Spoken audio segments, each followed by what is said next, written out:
Hello everyone, আরেকটা নতুন দিন তোমাদের সাথে শেয়ার করতে চলে এলাম। আর সারাদিন কি করছি সেটাই তোমাদের সাথে শেয়ার করব।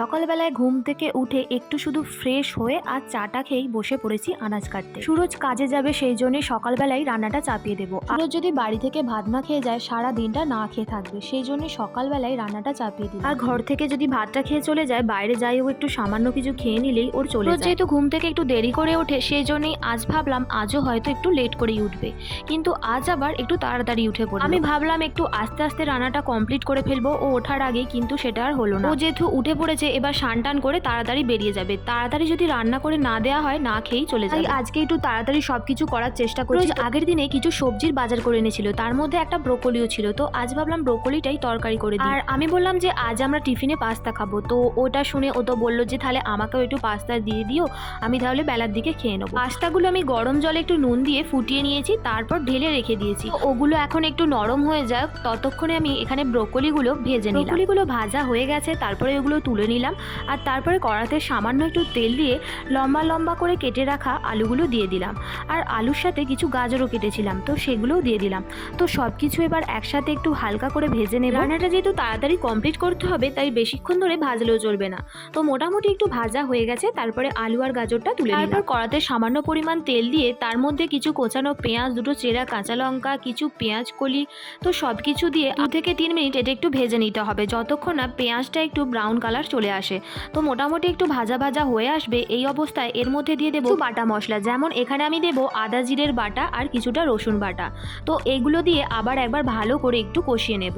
তো মোটামুটি কষানো হয়ে গেছে, তারপর দিয়ে দেবো কিছু গুঁড়ো মশলা। এখানে দিচ্ছি কিছুটা ধনে গুঁড়ো, জিরে গুঁড়ো, লঙ্কার গুঁড়ো আর হলুদ গুঁড়ো, আর একটু কাশ্মীরি রেড চিলি পাউডারও এর মধ্যে অ্যাড করে দিয়েছি। হ্যাঁ, স্বাদের জন্য অল্প পরিমাণে চিনি অ্যাড করেছি আর একটু নুন। সবকিছু দিয়ে মশলাটা একটু ভালো করে কষিয়ে নেব, আর তারপর একটু সামান্য পরিমাণ জল অ্যাড করে দেব।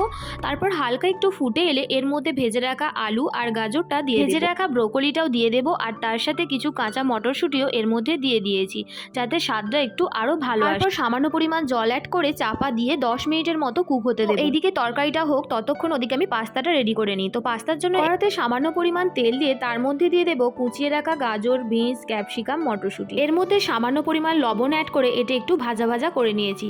তো ওটা ভাজা হয়ে গেছে, তুলে নিয়েছি। আর দুটো ডিম এখানে ভেজে নিচ্ছি, তো ডিমগুলো একটু ঝুরঝুরে করে ভেজে নেব। মোটামুটি একটু ভাজা হয়ে গেছে ডিমটা, এবার আমি তুলে নেব। ভাজাটা তুলে নিলাম, তারপরে কড়াতে সামান্য পরিমাণে তেল অ্যাড করে কিছুটা কোচানো পেঁয়াজ কুচি আর পেঁয়াজ শাই দিয়ে দিলাম। এগুলো একটু 2 থেকে 3 মিনিটের মতো ফ্রাই করে নিয়েছি। তারপরে ভেজে রাখা সবজি আর ডিমটা দিয়ে দিলাম, আর সেদ্ধ করে রাখা পাস্তাটাও দিয়ে দিলাম।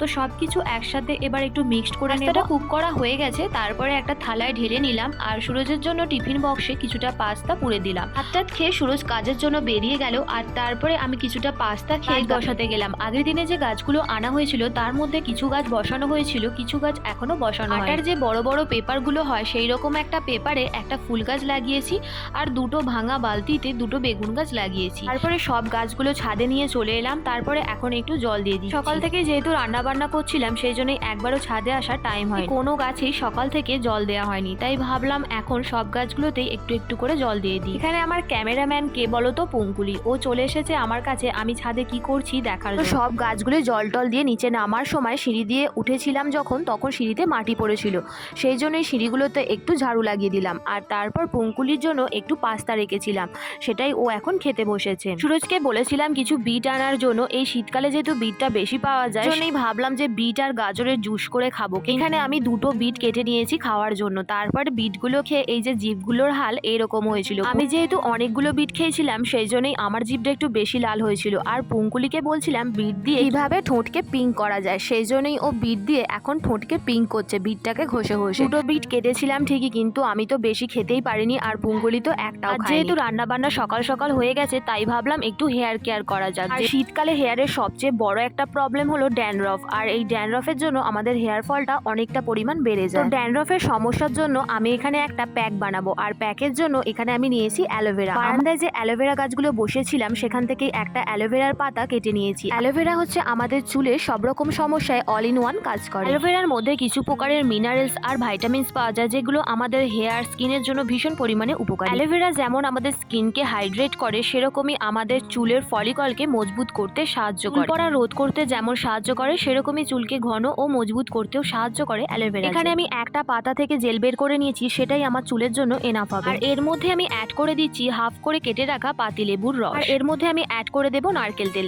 যেই ধরনের নারকেল তেল চুলে ব্যবহার করেন সেটাই এখানে ইউজ করতে পারেন। এবার সবকিছু একসাথে ভালো করে আমি মিশিয়ে নেব। আর আমি এখানে হেয়ারের জন্য এই প্যাকটা বানাচ্ছিলাম, আর পুঙ্কুলি এখানে নেচে নেচে কিছু এক্সপ্রেশন দিচ্ছিল। বড়দের মতো যেরকম ভাবে এক্সপ্রেশনটা দিচ্ছে সেটা দেখে আমি ভাবলাম একটু ক্যামেরা বন্দি করে রাখি তোমাদের পরে দেখানোর জন্য। তো মোটামুটি ওর এক্সপ্রেশন দেয়া এখন কমপ্লিট হয়ে গেছে, আর আমি এবার বসে পড়লাম হেয়ার প্যাকটা মাখবো বলে। আর আমি এখানে হেয়ার প্যাকটা মূলত স্ক্যাল্পেই ইউজ করছি। প্রথমে আমি একটা কটন বলের সাহায্যে স্ক্যাল্পে হেয়ার প্যাকটা লাগাচ্ছিলাম, তারপরে দেখছিলাম যে কটন বলের সাহায্যে ভালোভাবে লাগানো যাচ্ছে না, তো সেই জন্যই আমি সাহায্যে পুরো স্ক্যাল্পে আমি এটা লাগিয়ে নেব। আর 15 থেকে 30 মিনিটের মতো এটা আমি চুলে রেখে দেবো। প্যাকটা যাতে আমার স্ক্যাল্পে ছড়িয়ে যায় সেই জন্যই পুরো স্ক্যাল্পে আমি এটা মাসাজ করে নেব আঙুলের সাহায্যে। নারকেল তেলটা দিয়েছি কারণ যাতে চুলটা ড্রাই না হয়ে যায়। এই প্যাকটার মধ্যে আমি লেবুর রসও অ্যাড করেছি, যেটা আমাদের হেয়ার গ্রোথকে ইমপ্রুভ করতেও সাহায্য করবে। এটা লাগিয়ে নিয়েছি, তারপর আমি চুলটাকে খোপা করে রেখে দেবো। আর যেহেতু আমার হেয়ার কেয়ার হয়ে গেছে, তাই ভাবলাম আজকে একটু স্কিন কেয়ারও করা যায়। স্কিন কেয়ারের জন্য প্রথম যে ইনগ্রিডিয়েন্টসটা আমি নিয়েছি সেটা হচ্ছে কফি, আর কফির সাথে অ্যাড করে দেবো টক দই। এর মধ্যে আমি অ্যাড করব কিছুটা পরিমাণে বেসন। সমস্ত উপকরণ ভালোভাবে মিশিয়ে নিয়েছি, তারপরে আমার মুখেটা লাগিয়ে নেব। 10 থেকে 15 মিনিট রাখার পর তারপর আমি ওয়াশ করে নেব। ততক্ষণে এই দুটো একটু ভালোভাবে শুকিয়ে যাবে, ততক্ষণে ভাবলাম আমার বাদবাকি যে রান্নাটা আছে সেটা কমপ্লিট করে নেওয়া যায়। রান্না বান্না সব তো কমপ্লিট হয়েই গিয়েছিল, কিন্তু ডিমের ঝালটাই বাকি ছিল। আর ঘরে যেহেতু ডিম ছিল না, শ্বশুর বাড়ির একটা ছেলেকে ডিম আনতে দিয়েছিলাম, তো সে ডিমটা দিয়ে গেল অনেক বেলা করে। এখানে আমি দুটো ডিম ভেজে নিচ্ছি, দুটো ডিম ভেজেই আমি এখানে ঝাল করব। আমি আর শ্বশুর মশাই বাড়িতে আছি, আমরা দুজনেই খাবো, আর শাশুড়ি মার এক জায়গায় নিমন্ত্রণ আছে, সেখানে খেতে যাবো। ডিমের ঝালের জন্য এখানে কড়াতে সামান্য পরিমাণ তেল দিয়ে তার মধ্যে কাঁচা লঙ্কা, টমেটো, পেঁয়াজ কুচি আর পেঁয়াজ কলি সবকিছু দিয়ে একটু সামান্য পরিমাণ ভেজে নেওয়ার পর আদা আর রসুন বাটা দিয়ে সব মশলাপাতিগুলো একটু কষিয়ে নেওয়ার পর কিছু গুঁড়ো মশলা এতে অ্যাড করে দেবো। যেমন এখানে আমি দিয়েছি কিছুটা ধনে গুঁড়ো, জিরে গুঁড়ো, লঙ্কার গুঁড়ো আর হলুদ। তারপর সামান্য পরিমাণে জল অ্যাড করে দিয়েছি, আর হ্যাঁ সামান্য পরিমাণ লবণ আর চিনিও এতে দিয়েছি স্বাদের জন্য। তারপর এটা 1 ফুট হয়ে গেলে ভেজে রাখা যে ডিমগুলো ছিল সেইগুলো দিয়ে দিলাম, আর এটা একটু কষা কষা মতো হয়ে যাবে, তখনই এটা নামিয়ে নিলাম। তারপর সব রান্না বান্না কমপ্লিট হয়ে যাওয়ার পর গ্যাসটা ভালো করে এখানে আমি মুছে নিচ্ছি। যতই সকালবেলা রান্না করার চেষ্টা করি না কেন, দেরি ঠিক হয়ে যায়, 1:30 2 তো বেজে। যেহেতু সকালের দিকে ডিমটা ছিল না, সেই জন্যই রান্নাটা করতে এত লেট হয়ে গেল, না হলে তখনই সব রান্না কমপ্লিট হয়ে যেত। তো গ্যাসটা মোটামুটি এখানে মোছাটা কমপ্লিট হয়ে গেছে, তো নিচের ফ্লোরটা একটু মুছে নেব, আর তারপরে আমি সোজা সানে চলে যাব। সান টান সেরে সোজা চলে এসেছি পুজো করতে। আর পুজো করার জন্য এখন তো ফুলের ভীষণই অভাব, যেহেতু শীতকাল পড়ে গেছে, তাই গাছে একটাও ফুল পাওয়া যায় না। আগের দিনে বাজার থেকে কিছু ফুল কিনে আনা হয়েছিল, সেই দিয়ে সব পুজো কমপ্লিট হয়ে গেছে। তো আজকে বেশি ফুল ছিল না বলে একটা তুলসী পাতা তুলে আজকের পুজোটা কমপ্লিট করে ফেললাম। তো সন্ধ্যার দিকে আমার এক যা আমার কাছে সাজতে এসেছিল, কারণ তার বিয়ে বাড়ি যাওয়ার কথা ছিল, তো সেই জন্যই আমি ওকে একটু শাড়ি পরিয়ে দিয়েছিলাম আর একটু হালকা করে মেকআপ শেকআপও করে দিয়েছিলাম। আজ ভিডিওটা এই পর্যন্তই। ভালো থাকবেন, সুস্থ থাকবেন, দেখা হচ্ছে নেক্সট ভিডিওতে। টাটা।